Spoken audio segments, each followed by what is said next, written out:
الله نحمده ونستعينه ونستغفره ونؤمن به ونتوكل عليه ونعوذ بالله من شرور أنفسنا ومن سيئات أعمالنا من يهده الله فلا مضل له ومن يضلله فلا هادي له وأشهد أن لا إله إلا الله وحده لا شريك له وأشهد أن محمدا عبده ورسوله أرسله إلى كافة الناس بشيرا ونذيرا وداعيا إلى الله بإذنه وسراجا منيرا صلى الله عليه وعلى آله وصحبه وسلم تسليما أما بعد فأعوذ بالله من الشيطان الرجيم بسم الله الرحمن الرحيم يا أيها الذين آمنوا إذا نودي للصلاة من يوم الجمعة فاسعوا إلى ذكر الله وذروا البيع ذلكم خير لكم إن كنتم تعلمون فإذا قضيت الصلاة فانتشروا في الأرض وابتغوا من فضل الله واذكروا الله كثيرا لعلكم تفلحون وقال النبي صلى الله عليه وسلم من أحب أن يبسط له في رزقه وينسأ له في أثره فليصل رحمه أو كما قال عليه الصلاة والسلام سبحانك لا علم لنا إلا ما علمتنا إنك أنت العليم الحكيم صدق الله العظيم وصدق رسوله النبي الكريم ونحن على ذلك من الشاهدين والشاكرين والحمد لله رب العالمين درود شريف پڑھیں اللهم صل على محمد وعلى آل محمد كما صليت على إبراهيم وعلى آل إبراهيم إنك حميد مجيد اللهم بارك على محمد وعلى آل محمد كما باركت على إبراهيم وعلى آل إبراهيم إنك حميد مجيد محترم উপস্থিতি আমি আপনাদের সামনে পবিত্র কোরআনুল কারীমের সূরাতুল জুমআর 9 নম্বর এবং 10 নম্বর দুটি আয়াত তেলাওয়াত করেছি। রাসূল আকরাম সাল্লাল্লাহু আলাইহি ওয়াসাল্লামের একটি হাদিস আপনাদের সামনে পাঠ করেছি। আল্লাহ তাআলা আয়াত এবং হাদিসকে সামনে রেখে সঠিক কথাগুলো আপনাদের সামনে সঠিকভাবে তুলে ধরার তৌফিক দান করেন আর আমাদের সকলকে আমলের নিয়তে শোনার তৌফিক দান করেন। আমিন। রব্বুল আলামিন সূরাতুল জুমাতে বলেন, ইয়া আইয়ুহাল্লাযীনা আমানু, হে ঈমানওয়ালারা, ওই সমস্ত লোক যারা ঈমানদার, ঈমান এনেছে তাদেরকে সম্বোধন করে আল্লাহ তাআলা বলছেন। হযরত আব্দুল্লাহ বিন মাসউদ রাদিয়াল্লাহু তাআলা আনহু বলেন যে একজন ঈমানদারের জন্য পবিত্র কোরআনুল কারীমের ওই সমস্ত নির্দেশনা যেগুলো শুরুতে আল্লাহ তাআলা ইয়া আইয়ুহাল্লাযীনা আমানু, হে ঈমানদার বলে সম্বোধন করেছেন, এগুলি তো একজন ঈমানদারের জন্য যথেষ্ট। যখন কোনো ঈমানদারের সামনে আসবে যে আল্লাহ তাআলা ঈমানদার বলে ডাক দিয়েছেন, তো যে সত্যিকার অর্থের ইমানদার হবে সে তো বড় আগ্রহ নিয়ে, বড় সজাগ দৃষ্টি আর সচেতনতার সাথে শোনার চেষ্টা করবে যে মাওলা তো আমাকে ডেকে বলছেন, আমি তো ইমানদার। ইয়া আইয়ুহাল্লাযীনা আমানু। তো এখানে আল্লাহ তাআলা আমাদেরকে সম্বোধন করে বলেছেন, আমাদেরকে এবং আমাকে না। একজন মানুষ যখন ভাববে যে আমাদেরকে, তখনও ক্ষেত্র বিশেষ সেরকম একটা চিন্তা আসে, সকলকে বলছে ঠিক আছে, আমি গুরুত্ব দিলে দিলাম, না দিলে না, এমন একটা বিষয় আসতে পারে আমাদের সামাজিক দৃষ্টিকোণ থেকে। আর কারো ভাবনাটা যদি এরকম হয় যে আমাকে বলেছেন, এই ভাবনাটা যখন আসবে আল্লাহ তাআলা আমাকে বলছেন, তো আমাকে বলছেন, বাইরের কোনো চিন্তা তো আর কি নেই, সুযোগই নেই। রব্বুল আলামিন তো আমাকে বলছেন। তো আল্লাহ তাআলা আমাকে বলছেন, আমাদেরকে বলেছেন। কি বলেছেন এখানে? ইযা নুদিয়া লিস-সালাতি মিন ইয়াউমিল জুমআহ। ইযা নুদিয়া, যখন আযান দেওয়া হবে, যখন আযান দেওয়া হবে। ইযা নুদিয়া নেদা থেকে,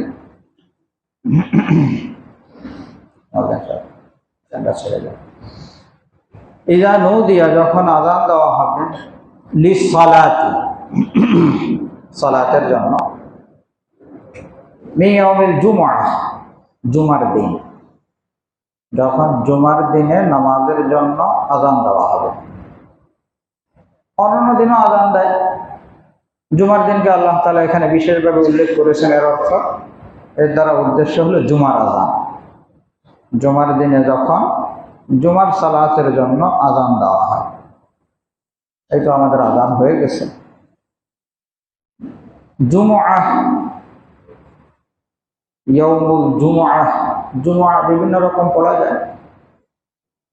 জাহেলি যুগে মূলত এর নাম ছিল ইয়াউমুল আরুবা। রাসূল আকরাম সাল্লাল্লাহু আলাইহি ওয়াসাল্লামের পূর্বপুরুষদের একজন কাব ইবনে লুয়াই, কাব ইবনে লুয়াই রাসূল আকরাম সাল্লাল্লাহু আলাইহি ওয়াসাল্লামের পূর্বপুরুষদের অষ্টম পুরুষ।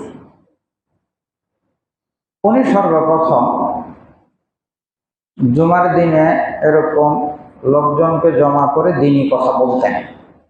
কাব ইবনে লুয়াই। জুমার মূল অর্থ হলো ইজতিমাইয়্যাত, সম্মিলন, একসাথে করা। তো ওই দিনে উনি সকলকে জমা করে কথা বলতেন। আল্লাহ তাআলা এক একজনকে এক এক ধরনের গুণ দান করেন। কাব ইবনে লুয়াইর ওই জামানায় তো শিরিক ছিল, কিন্তু ওই আল্লাহর বান্দা জিন্দেগিতে কোনো শিরিকে লিপ্ত হন নাই এবং মানুষকে তৌহিদের কথা বলতেন। পুরো এলাকায় শিরিক, তৌহিদের কোনো দাওয়াত নাই, কিচ্ছু নাই, কিন্তু উনি কি করতেন? তৌহিদের কথা বলতেন। ইয়াউমুল জুমআহ আসলে আল্লাহ তাআলার পক্ষ থেকে উম্মতে মুসলিমার জন্য একটা বিশেষ দান হলো জুমার দিন। হাদিস শরীফের বিভিন্ন ফজিলতের কথা আসছে, যেমন এক হাদিস শরীফে আসছে, খায়রু ইয়াউমিন তালাআত ফীহি শামসু ইয়াউমুল জুমআহ। সূর্য উদিত হয়, দিন সূর্য উদিত হইলেই তো দিন হয়। নবীজি সাল্লাল্লাহু আলাইহি সাল্লাম বলেন, এই দিনগুলোর মধ্যে শ্রেষ্ঠ দিন হলো ইয়াউমুল জুমআহ, জুমার দিন। খায়রু ইয়াউমিন তালাআত ফীহি শামসু ইয়াউমুল জুমআহ। এরপরে বিভিন্ন কারণ, বিভিন্ন ঘটনার কথাও নবীজি বলেছেন যে আল্লাহ তাআলা এই দিনে দুনিয়া সৃষ্টির তাকমিল করেছেন, পূর্ণতা পেয়েছে। আল্লাহ তাআলা আদম আলাইহিস সালাতু ওয়াস সালামকে এই দিনে সৃষ্টি করেছেন। রব্বুল আলামিন আদম আলাইহিস সালাতু ওয়াস সালামকে জুমার দিনে জান্নাতে দিয়েছেন। আবার জুমার দিনে উনি জান্নাত থেকে বের হয়ে আসছেন। আবার কিয়ামত কায়েম হবে জুমার দিনে। হযরত আবু হুরায়রা রাদিয়াল্লাহু তাআলা আনহু থেকে বর্ণিত হাদিসে আছে যে এই জুমার দিনে আবার একটা সময় এমন আছে যে ওই সময় বান্দা আল্লাহ তাআলার কাছে যা চায় আল্লাহ তাআলা সেটা কবুল করে। লম্বা ঘটনাও আছে। আবু হুরায়রা রাদিয়াল্লাহু তাআলা আনহু হাদিস বর্ণনা করলেন সামনে এক সাহাবী ছিলেন, রসুলের ইন্তেকালের পরের ঘটনা। ওনার নাম হলো আব্দুল্লাহ বিন সালাম রাদিয়াল্লাহু তাআলা আনহু। অনেক বড় সাহাবী ছিলেন উনি, ইহুদি আলেম ছিলেন, আর এরপরে তিনি ইসলাম গ্রহণ করেছেন।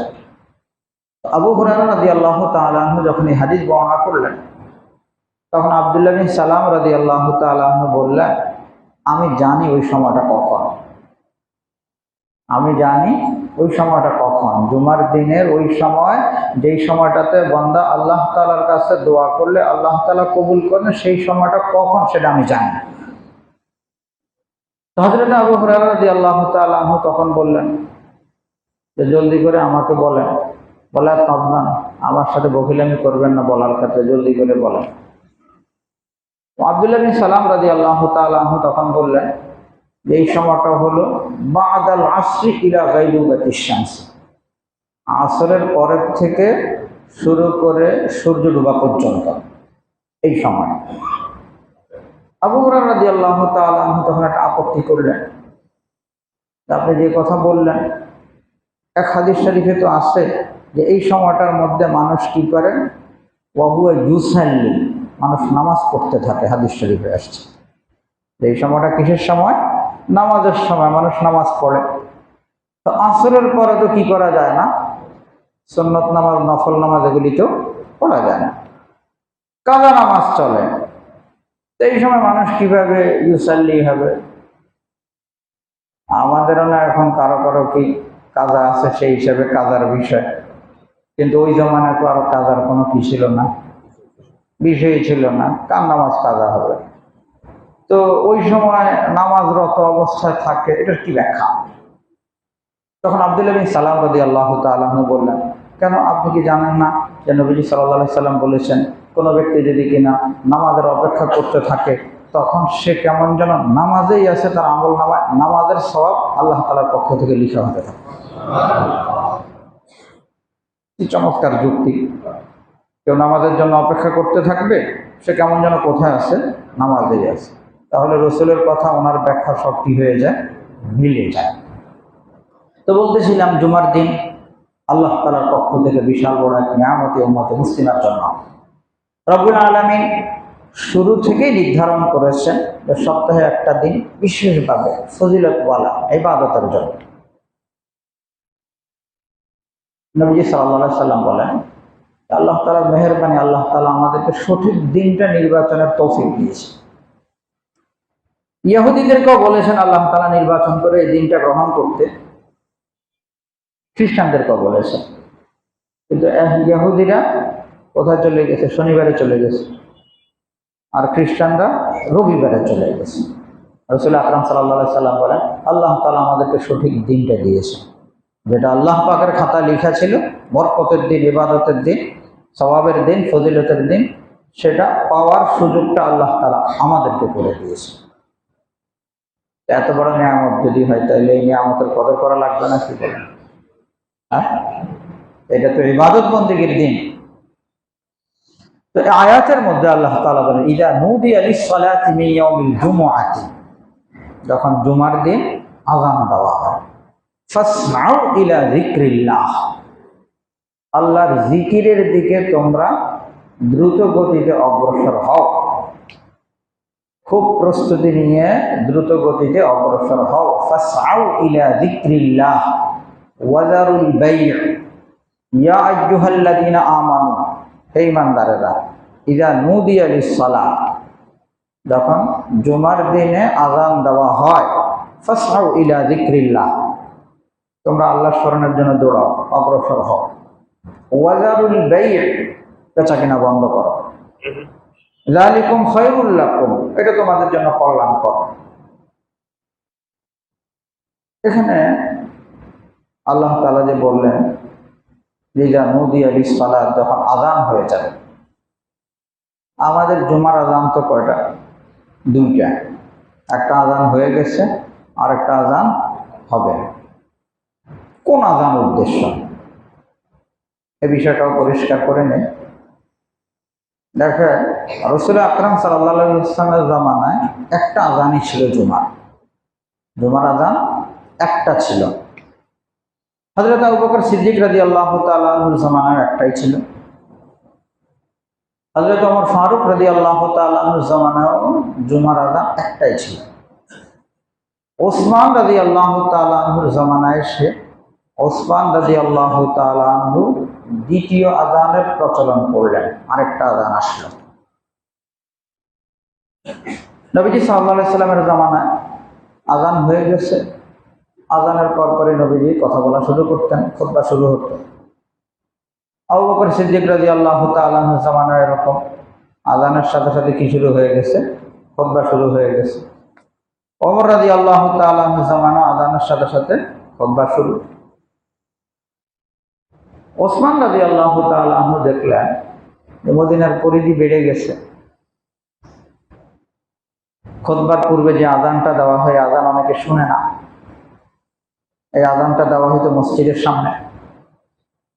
তো একটা উঁচু জায়গায়, এমন জায়গায় আযান হওয়া উচিত যাতে করে পুরা মদিনাবাসী যেন শুনে, সকলের কানে যেন চলে যায় আযানটা। এই জন্য তিনি কি করলেন, খুতবার আযানের কিছু সময় পূর্বে জাওরা নামক স্থান, মসজিদে নববী থেকে সামান্য একটু দূরে এক উঁচু জায়গায় আযানের ব্যবস্থা করলেন।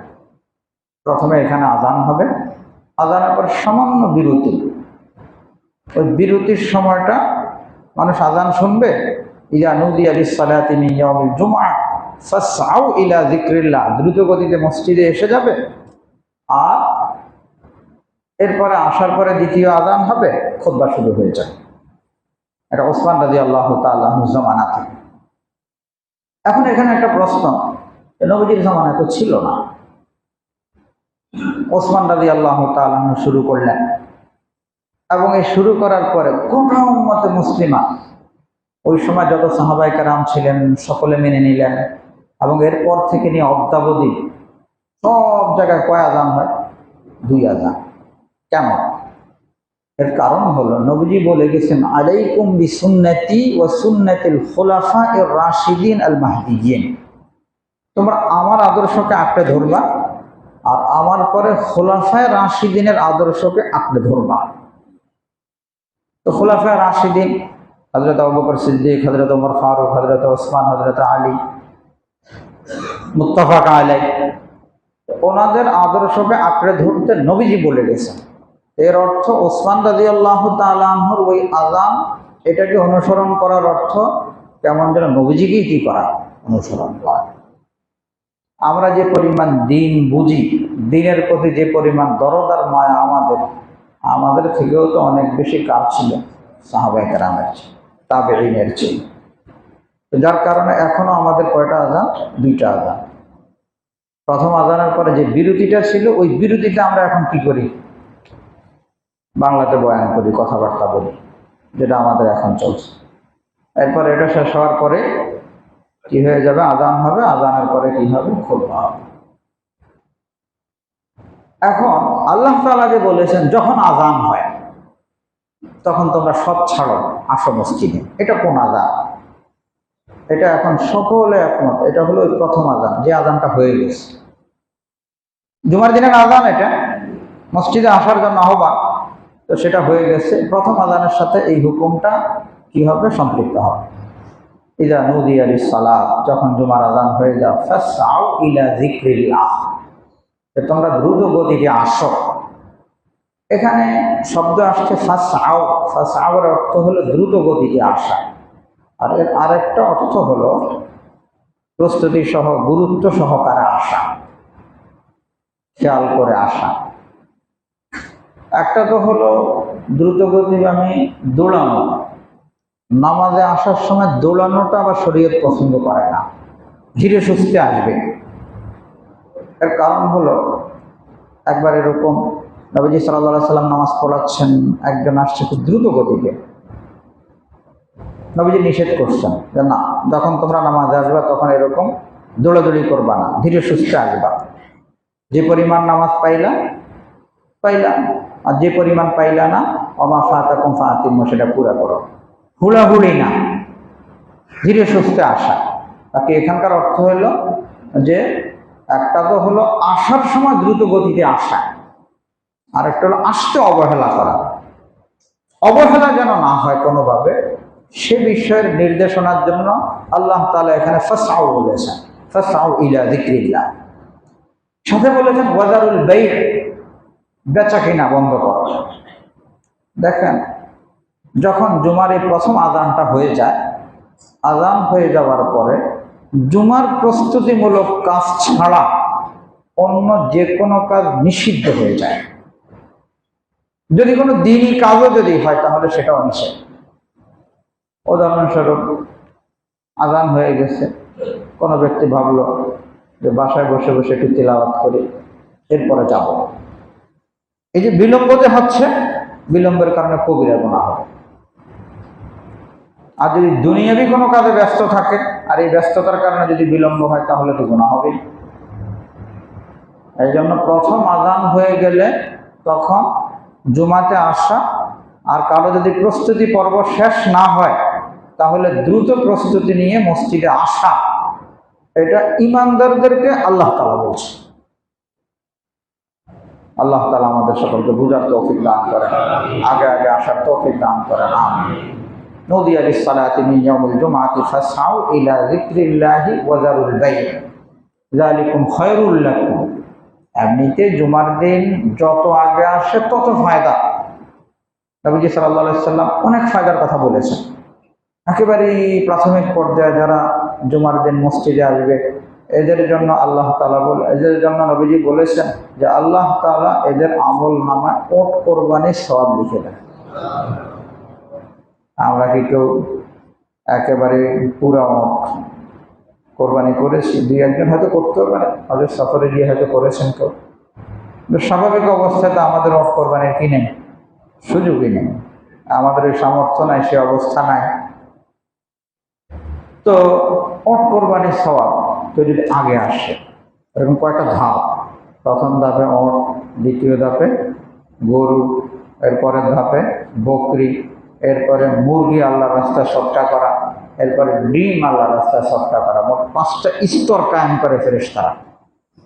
5টা স্তর, যত আগে আসা যায় তত ফায়দা। আল্লাহ তাআলা আমাদেরকে তৌফিক দান করেন। ইযা নুদিয়া লিস-সালাতি মিন ইয়াউমিল জুমআতি ফাসআউ ইলা যিকরিল্লাহি ওয়া যারুল বাই', যালিকুম খায়রুল লাকুম ইন কুনতুম তা'লামুন। এর পরের আয়াতে আল্লাহ তাআলা বলেন ফাইযা কুদিয়াতিস সালাতু, যখন নামাজ শেষ হয়ে যাবে, ফাইযা কুদিয়াতিস সালাতু ফান্তাশিরু ফিল আরদ, তোমরা যাও, মসজিদ থেকে বের হয়ে ভূমিতে ছড়িয়ে পড়ো, যাও। ওয়াবতাগু মিন ফাদলিল্লাহ, তোমরা তালাশ করো আল্লাহর ফজল। ওয়াবতাগু মিন ফাদলিল্লাহ, ফাদলুল্লাহ তালাশ করো। দেখেন, আমরা যখন মসজিদে প্রবেশ করি তখন আমরা দোয়া পড়ি, আল্লাহুম্মা ফতাহলি আবওয়াবা রাহমাতিকা, আল্লাহুম্মা ফতাহলি আবওয়াবা রাহমাতিক। হে আল্লাহ, আমার জন্য আবওয়াবা রাহমাতিক, আপনার রহমতের সব দরজা খুলে দেন। পড়ি তো আমরা নাকি মসজিদে প্রবেশের সময়, বিসমিল্লাহি ওয়াসসালাতু ওয়াসসালামু আলা রাসূলিল্লাহ, আল্লাহুম্মা ফতাহলি আবওয়াবা রাহমাতিক। কত চমৎকার দোয়া! কি বললাম? হে আল্লাহ, আমার জন্য আপনার রহমতের সব দরজা খুলে দেন। কেউ যদি খেয়াল করে এই দোয়াটা পড়ল আর তার জন্য এই দোয়াটা কবুল হয়ে গেল, কি বলেন, দুনিয়া আখিরাত সব জায়গায় সব কামিয়াবি এসে যাবে না? আর বের হওয়ার সময় আমরা কি দোয়া করি? আল্লাহুম্মা ইন্নী আসআলুকা মিন ফাদলিক, আল্লাহ আমি আপনার কাছে চাই, মিন ফাদলিক, আপনার ফজল চাই। আয়াতে বলছে ওয়াবতাগু মিন ফাদলিল্লাহ, তোমরা বের হও, বের হয়ে আল্লাহর ফজল তালাশ করো। আর আমরাও বের হওয়ার সময় দোয়া করতেছি, আল্লাহুম্মা ইন্নী আসআলুকা মিন ফাদলিক, আল্লাহ আপনার ফজল চাই। এখন এই ফজলটা কি? এখানে ফজল দ্বারা উদ্দেশ্য হলো রিজিক। ফজল দ্বারা উদ্দেশ্য হলো রিজিক। তোমরা রিজিকের তালাশে বের হয়ে যাও, আল্লাহ তাআলা বলছেন। তার অর্থ রিজিক অন্বেষণ করা এটাও আল্লাহ তাআলার হুকুম। কোনো ব্যক্তি রিজিকের তালাশে বের হয়ে গেছে, রিজিক তালাশ করছে, সেও আল্লাহর হুকুম পালন করছে। এমন না যেটা কোনো বেকার কাজ করছে। যদি নিয়তটা সহি থাকে আর তরিকাটা নবীজির থাকে। রিজিকের জন্য কি থাকা লাগবে? নিয়ত সহি থাকা লাগবে, আর তরিকা নবীজির বাতলানো লাগবে। এই দুই বিষয় যদি থাকে তাহলে আপনি চাকরি করেন, ব্যবসা করেন, যা যা করছেন এর কারণেও আপনার আমল নামায় সওয়াব আসবে। বরং নিকটবর্তী এক বুজুর্গ আলেম উনি বলেন যে একটা লোক ফেরি করে উদাহরণস্বরূপ সবজি বিক্রি করে, তো সে নামাজ পড়ছে, নামাজ টামাজ শেষ করে এখন সে বের হয়ে গেছে, বের হয়ে এখন সে মহল্লায় সবজি সবজি করে ডাকছে। আমাদের দেশে মাছ বলে ডাকে, বিভিন্ন বিষয় বলে ডাকে, তরকারি বলে ডাকে, এগুলি বলে সে ডাকছে। আর আরেকজন তার প্রয়োজন নাই, তার আছে, এই জন্য সে নামাজ পড়ছে, সুন্নত করছে, সব কিছু করে এখন বসে বসে আল্লাহ আল্লাহ আল্লাহ জিকির করছে। একজন আল্লাহ আল্লাহ করছে তার নামাজের জিম্মাদারি পুরা করার পর, আর আরেকজন নামাজের জিম্মাদারি পুরা করার পর সে রাস্তায় সবজি সবজি বলে ডাকছে। একজন আল্লাহ বলছে, আরেকজন কি বলছে? সবজি বলছে। হাকিমুল উম্মাত থানভী রহমতুল্লাহ আলাইহি বলেন যে লোকটা সবজি বলছে তার সওয়াবের পরিমাণটা বেশি হবে। কেন? যে আল্লাহ আল্লাহ বলছে, নিশ্চিত ভালো কাজ করছে, করা দরকার, কিন্তু এই কাজটা তার নফল, এই কাজটা তার নফল। আর যেই লোক সবজি বলে ডাকছে দেখা যাবে যে সেই লোকের কি নাই? খরপোশের নিজের ইন্তজাম নাই, নিজের বিবির নাই, ছেলে মেয়ের নাই, মা বাবার নাই, তাহলে তুমি কামাই। আল্লাহ তাআলা আমাদেরকে বুঝার তৌফিক দান করেন। আল্লাহর ফজল, এক অর্থে বললাম রিজিক। রিজিক বলতে দেখেন শুধুমাত্র যে খাবার এমনটা না। কোরআন এবং হাদিসের পরিভাষায় রিজিকের কথা অনেক জায়গায় আসছে, কোরআন কারিমে 100-র উপরে জায়গায় আসছে। রিজিক দ্বারা উদ্দেশ্য একজন মানুষের জীবনে যা যা প্রয়োজন সব, যা যা প্রয়োজন সব। এক নম্বরে কি লাগবে? একজন মানুষের খাবার লাগবে, খাবার লাগবে। 2 নম্বরে পোশাকত লাগবে। 3 নম্বরে বাসস্থান লাগবে। 4 নম্বরে শিক্ষাও তো চাই। একজন মানুষ ভালো থাকার জন্য কি চাই? সুশিক্ষা চাই, তো শিক্ষাও তো লাগবে। 5 নম্বরে পরিবার লাগবে, নেক বিবি লাগবে। 6 নম্বরে নেক সন্তান লাগবে, পরিবারও লাগবে, নেক সন্তানও লাগবে, সুস্থতাও তো লাগবে, ইজ্জতও তো লাগবে। তো একজন মানুষের দুনিয়ার জীবনে যা যা প্রয়োজন এগুলি সব রিজিকের অন্তর্ভুক্ত। রিজিকের মাকসাদটা কি? উদ্দেশ্যটা কি? রিজিকের উদ্দেশ্য হলো দুনিয়ার শান্তি, আখিরাতের শান্তি। দুনিয়ার শান্তি, আখিরাতের শান্তি। এই জন্যই তো মানুষ কষ্ট করে, দুনিয়ার শান্তির জন্য, আখিরাতের শান্তির জন্য। যদি ঈমানদার হয় তাহলে দুনিয়ার শান্তিও তার সামনে থাকবে, আখিরাতের শান্তির বিষয় তার সামনে থাকবে, দুটোটা একসাথে হবে তার জন্য। আর যদি শুধু দুনিয়ার শান্তি চায়, আখিরাতেরটা নাই, তাহলে তো ঈমানদার যেসা কি কাজ হলো না। দুনিয়ার শান্তির বিষয় তার সামনে থাকবে, আখিরাতের শান্তির বিষয় তার সামনে থাকবে। তো আখিরাতের শান্তির বিষয় যখন আসবে তখন রিজিকের অন্তর্ভুক্তটা, রিজিকের মধ্যে দিনদারিটাও আসবে। আপনার আমার দিনদারিও কিসের অন্তর্ভুক্ত? রিজিকের অন্তর্ভুক্ত। কারণ দিনদারি ছাড়া তো শান্তি নেই। এই জন্য সবের মধ্যে আছে, রিজিকের মধ্যে আছে আল্লাহু খায়রুর রাজিকিন। আর সেই শান্তি, এই সব দিক তো একমাত্র আল্লাহ তাআলাই দেন, রব্বুল আলামিনই দেন। এই জন্য এখানে ওয়াত্তাকু মিন ফাদলিল্লাহ ওয়াজকুরুল্লাহ কাসীরা, আল্লাহ তাআলাকে তোমরা বেশি বেশি করে স্মরণ করো। এরপরে 2টা কথা বলে শেষ করছি। রিজিকের জন্য তো অনেক মানুষই তালাশ করে, রিজিকের চেষ্টা অনেকেই করে। কেউ সেই হিসাবে পায়, কেউ সেই হিসাবে কি করে না, পায় না। পাওয়া না পাওয়ার ক্ষেত্রে আবার আল্লাহ তাআলা দুটো গ্রুপ করেছেন, ভাগ করেছেন। আয়াতে আল্লাহ তাআলা বলেন, ওয়ালাউ আন্না আহলাল কুরা আমানু ওয়াত্তাকাউ লাফাতাহনা আলাইহিম বারাকাতুম মিনাস সামা। যদি কিনা এই জনপদবাসীরা সঠিক অর্থের ইমানদার হয় আর তাকওয়া পরেজগারি অবলম্বন করে, 2 নম্বরই ছাড়ে, আল্লাহ তাআলাকে নারাজ করা যদি ছেড়ে দেয়, তাহলে লাফাতাহনা আলাইহিম বারাকাতিন মিনাস সামা, আমি আসমান জমিনের সব বরকত তাদের জন্য খুলে দেব।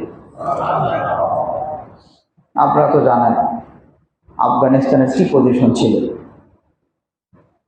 এখন তো আফগানি মুদ্রা আমাদের দেশের টাকা থেকে অনেক বেশি দাম।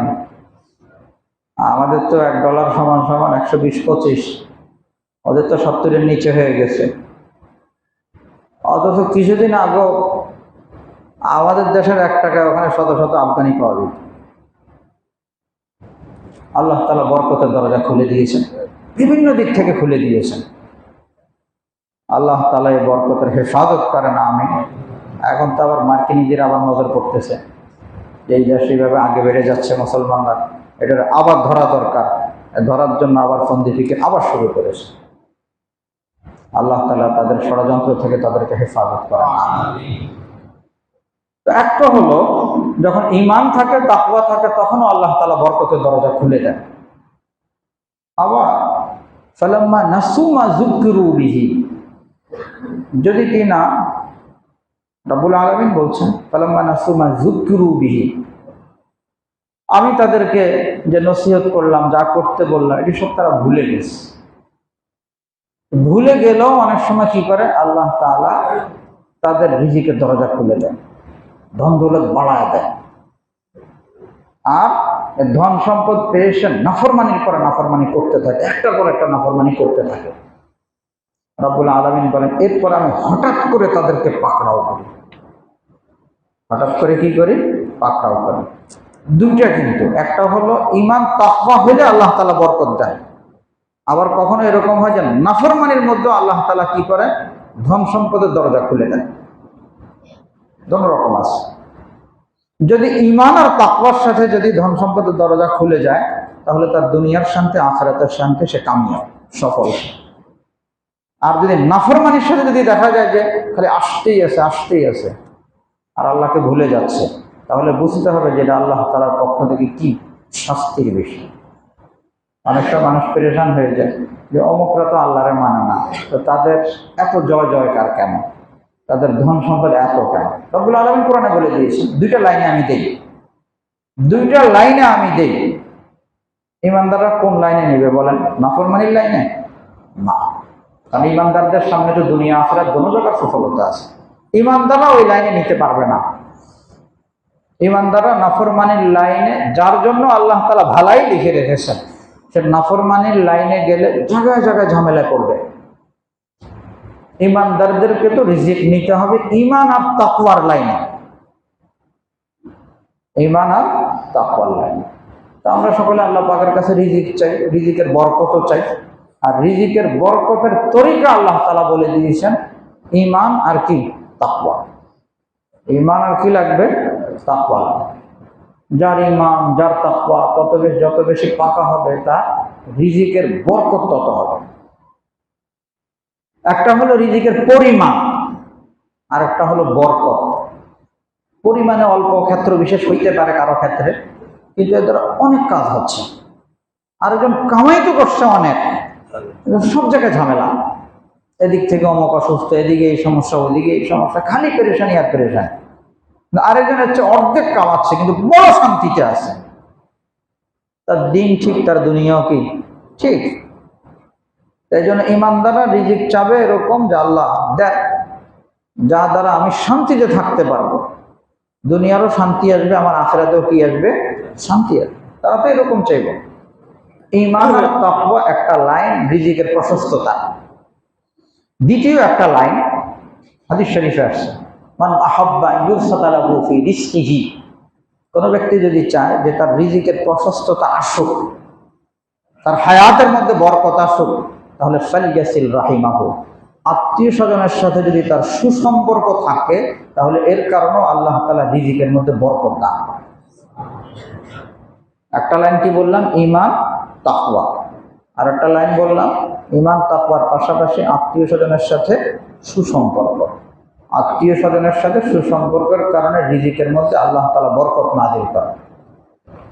3 নম্বর বিষয়, যদি কেউ আল্লাহ তাআলার উপরে তাওয়াক্কুল করতে পারে, দোয়া তাওয়াক্কুল, আল্লাহর উপরে আস্থা ভরসা যে আল্লাহ তাআলা আমার জন্য দিবেন, সাথে দোয়া তাওয়াক্কুলের মাধ্যমেও আল্লাহ তাআলা রিজিকের মধ্যে বরকতের ফয়সালা করেন।